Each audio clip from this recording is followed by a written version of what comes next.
Previously on Zakiya Loves Pinto. You know, when people want to come and talk to us, it was the wrong date. What? Cafeteria pizza be hitting. I honestly judge you. They just stopped us. They not stun us.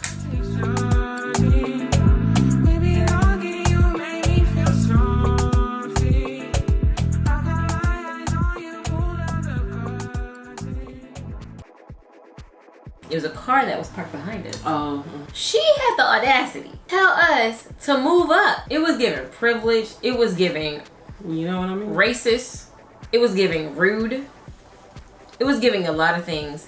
When she got out her car, oh man, I wanted to take a ooh, I wanted to. I had to woosah. I mean, we too close to the beach.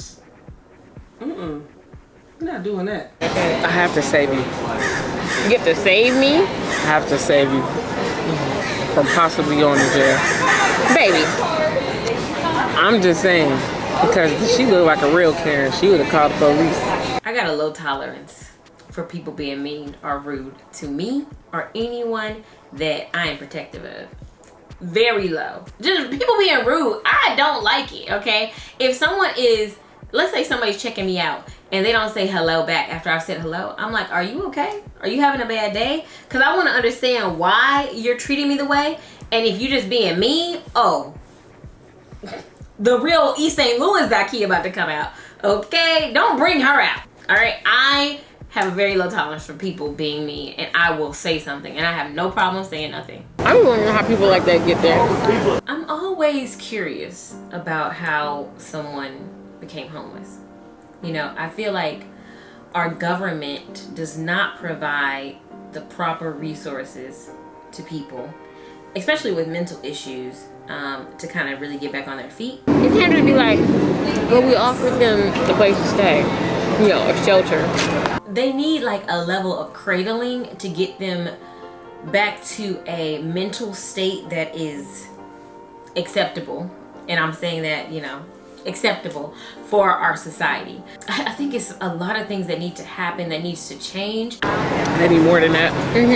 But it's also really hard to even talk to a person with mental illness. Like, I really think that the police force needs to be properly trained to provide compassion, like a real human level compassion to people during this like homeless epidemic. Like we are literally in an epidemic.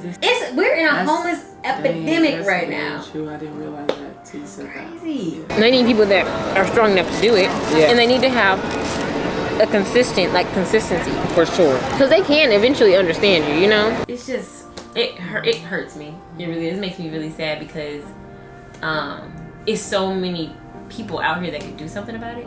It's so much money in this world. Like it's so many rich people that are worth billions of dollars, and we have people out here sleeping on concrete. What? It's like certain people are just a number. Certain demographics are like thrown out here like trash. It's really effed up, actually. It really is something that I'm really passionate about, and even though right now I can't really do much about it, it's something that I am passionate and I want to do something about, and I will do something about. I do realize that it is a lot, because you even said it the other day, it's a lot of people that are homeless that actually just make a decision to be homeless. You know, they are passionate about living off grid. they just want to be free. Yeah. They want to be free, and it's a level of peace that you kind of can. It is. You see it on their face that they are at peace, and that's a beautiful thing that's as well. priceless. What I've noticed while we've like traveled, because we've traveled to different countries, I don't see homeless people when we go out of the country. Not like that.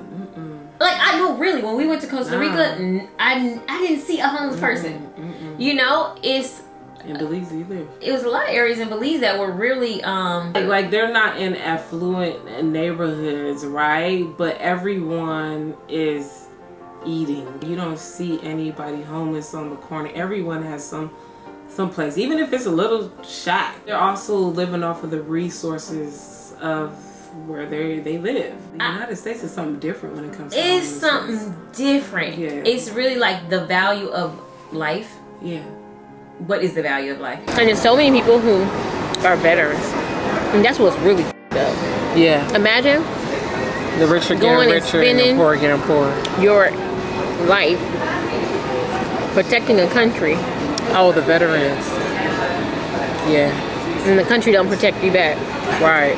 You know what I mean? Like, that's the question that we have to ask. Like, are we valued? I mean, the homelessness, the population has increased so much, especially since COVID. You know, it's crazy because after the pandemic, it was like so many people lost their jobs and things were just different, you know, and homelessness increased so much. It's almost like just shelters under the freeway and people setting up their tents and making it very like home style. Got a little living room, you know, got a little sofa area and all that. And that lets you know how much like people have just lost everything that they had. And it's really bad right now, especially in Los Angeles. And it's kind of sad to see. You know? It's so sad. It's like that became the new normal, and it's because people don't have enough resources. Yeah. People aren't giving them enough information on things that they can do.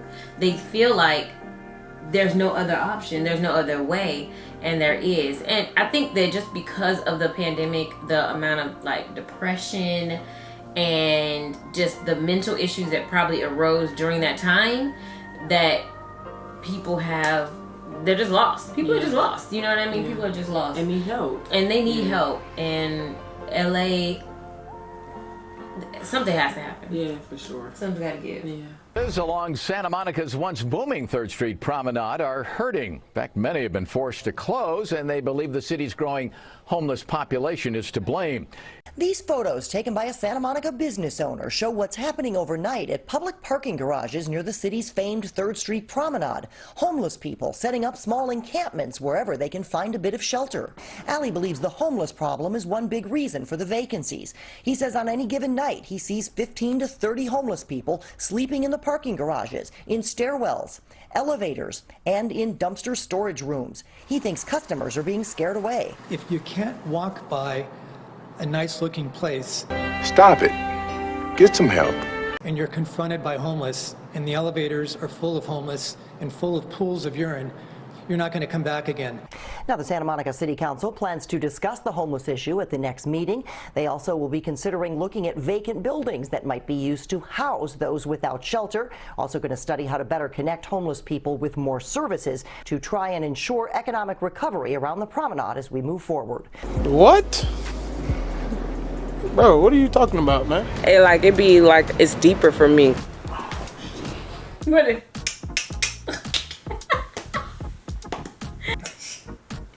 What's this? I have a not low temperament. I have a low.